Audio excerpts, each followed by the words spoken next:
Hello, friends. This is Dave Hurwitz, executive editor at ClassicsToday.com, here with random reviews from the Overflow room.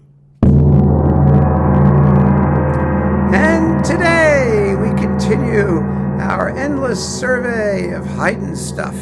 And I have some intriguing things, actually, and here's some nifty stuff. First, the Haydn London Symphonies with Colin Davis and the Concertgebouw. This was, for a lot of years, the reference recording in these works, because the Concertgebouw's playing was so beautiful.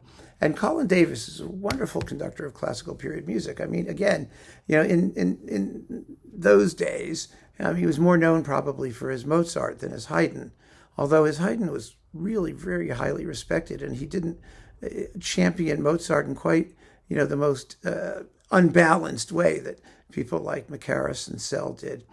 It's really funny when growing up and watching records come out and seeing how the industry was evolving. Haydn was always a tough sell. He really was, aside from maybe like the Surprise Symphony or something. And, he was more of a composer honored in textbooks as the father of the symphony and the string quartet, but he wasn't listened to. He really wasn't. And he was considered to be the stepchild of Mozart. Mozart was incomparably greater. The comparisons are just not even worth making, frankly, because they were very different composers, actually. But Haydn's genius was really not very highly regarded. When Dorati started doing all those Haydn symphonies, it was a labor of love. Nobody ever thought they'd make money at it, God forbid. And it was amazing that he actually was able to complete it. There had been some abortive symphony cycles before then, but Colin Davis's Haydn was a thing. It was highly, highly respected, and it is very beautiful and very well played. The great Haydn scholar H.C. Robbins Landon hated these performances because Davis did not use the new critical editions that he was producing. And so the editions are corrupt, very corrupt. And, it doesn't matter too much. Unfortunately, I do have to say that Davis was not consistent. He was a very inconsistent conductor generally, but his Haydn even had its terrible moments, and I saw one of them. He was touring with the Staatskapelle Dresden. It was a concert I actually walked out on. I almost never walk out on concerts. There are only like 2 or 3 in my life, excuse me, that I walked out of, and that was one of them. He did the Haydn Military Symphony with the Staatskapelle Dresden, and I wanted desperately to hear that orchestra. I thought they were great, and it was the most limp, tame, unimaginative, retro-style performance. I mean, period instrument movement was going like gangbusters. He could have at least played forte. The trumpets and drums were barely there. The percussion in the military was just like, it was like a toy symphony. It was so unimpactful.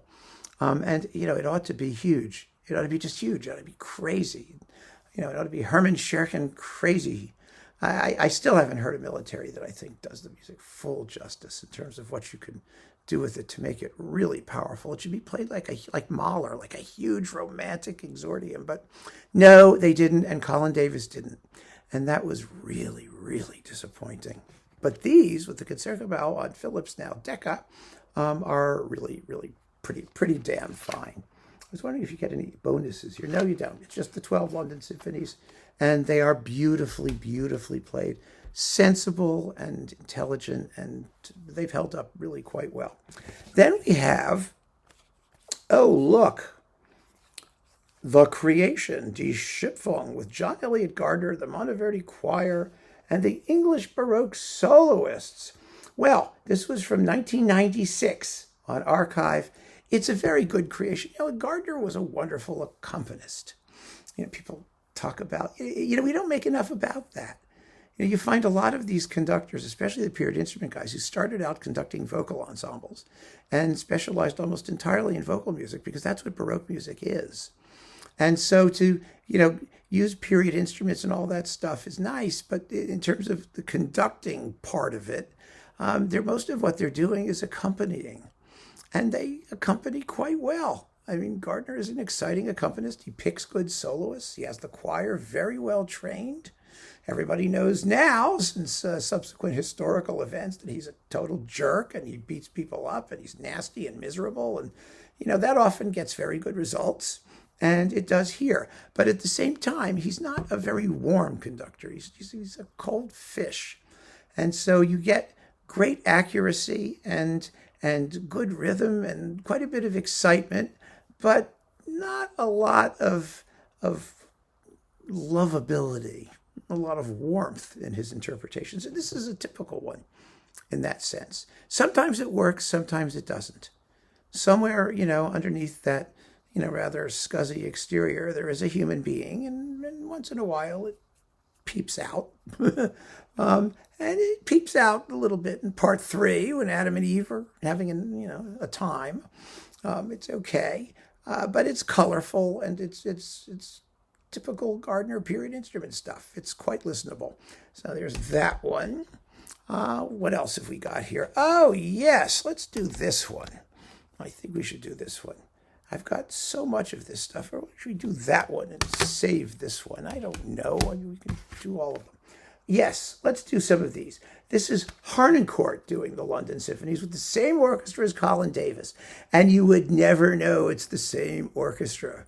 It's unbelievable. And this particular twofer has 101, 102, 103, and 104. Okay, the last London Symphonies. And they are alternately brilliant and perverse. Oh my, the London Symphony, the scherzo of the London Symphony is ridiculous. Absolutely ridiculous. It's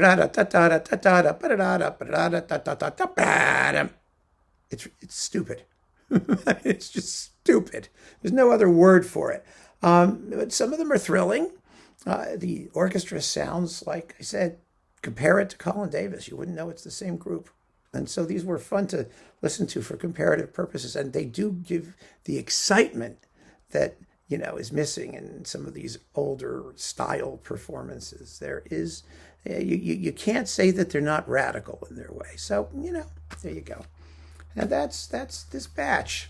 So keep on listening, friends. There's lots more Haydn to come. Take care.